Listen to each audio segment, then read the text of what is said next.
Hi, I'm JJ Chandler, and this is my video response for the ISTC 717 Module 4 Distance Education Technologies.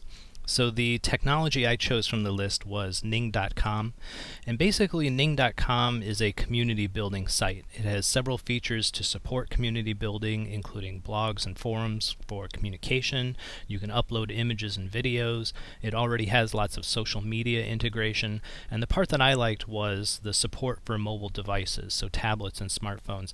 This was central to my dream concept, which I'll talk about later. And you can create customizable mobile apps using their API that they're going to be releasing soon. So let's take a look at Ning.com. This is their homepage. Now, it's not a free service. If you sign up, you have to submit a credit card or PayPal account information and get a 14-day trial. So I'm going to find out if they're going to charge me in 14 days. But as I said, it has a lot of great features. Particularly the community building features that are listed here. I like the smartphone and tablet support that is built in using HTML5. And another nice feature is all the social integration. So there's lots of Facebook, LinkedIn, Google features that can easily be tied into your Ning community.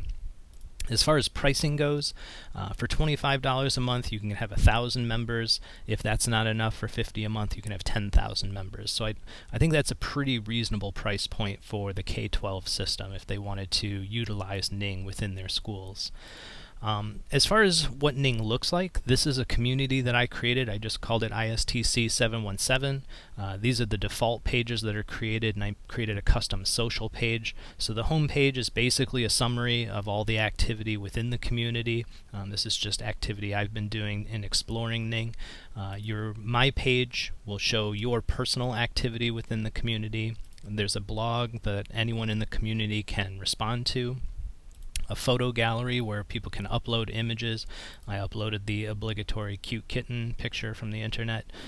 There's a forum very similar to the Blackboard forums that we use.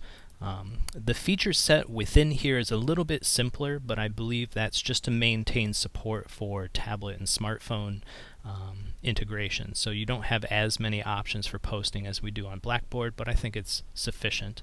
And finally, you can create customizable pages. So here I made a subgroup page, so you can create subgroups within your community. And within those subgroups, they have their own forums and their own photos. So you'll notice this group's photo gallery doesn't have any cute kittens in it, at least not yet. So that's the basic features of Ning for creating a community. My dream concept is built on the idea of gamification, making learning fun and rewarding. So this was a concept that came out of the Horizon report.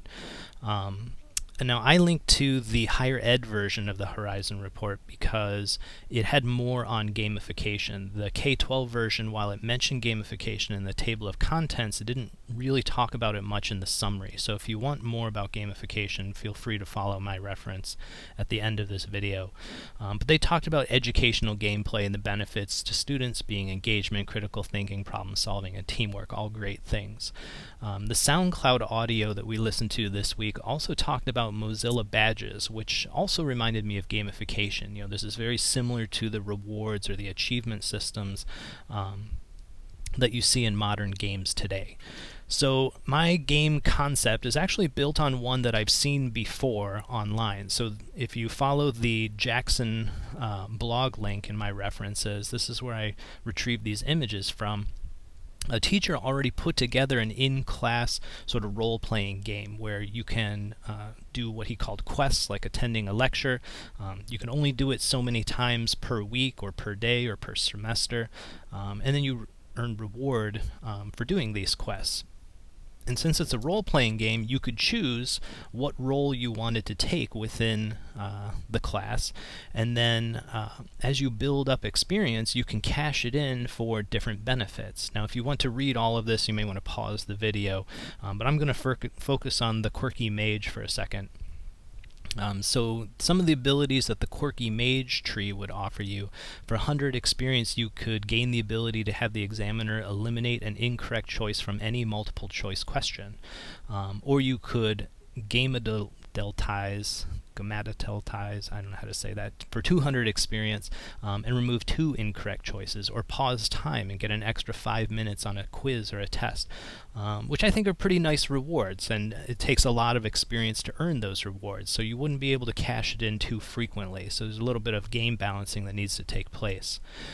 My interpretation of this, my dream version of this, is more of an augmented reality when the world becomes your classroom. So basically, as the SoundCloud audio this week mentioned, augmented reality is a different type of learning. So instead of flipped classrooms, I'm looking to take the classroom into the real world. So rather than the quest taking place as attendance or turning in a report within the classroom, my quest would take place in real life. Students would go out into the real world and apply what they've learned in the classroom to something in the real world and document it. And then that knowledge could be shared via a mobile device. So just as a student would take a smartphone and post something to Facebook, well, Ning is already integrated with Facebook, so student posts to Facebook would also be posted directly to Ning, and then they could get credit or experience for applying what they've learned in school to the real world, whether that's a text-based post, a photograph that they took, or a short video that they record. The Two Revolutions video talked about several future of learning models, and I think that my dream concept really fit nicely into all 5 of these. So it's personalized to the student, it's learner driven, they're out there to earn their own XP, it's applied, and the students are taking what they learned in the classroom and documenting it in the real world. The cost effective would be part of the dream concept, in that in my dream world all students would have access to a tablet or a smartphone. And it's tech enabled, so you can use those technologies to post things to Facebook, social media, or Ning.com to get credit for their learning. These are the references that I used to put together this video. I hope you've enjoyed it, and I look forward to seeing you all online soon.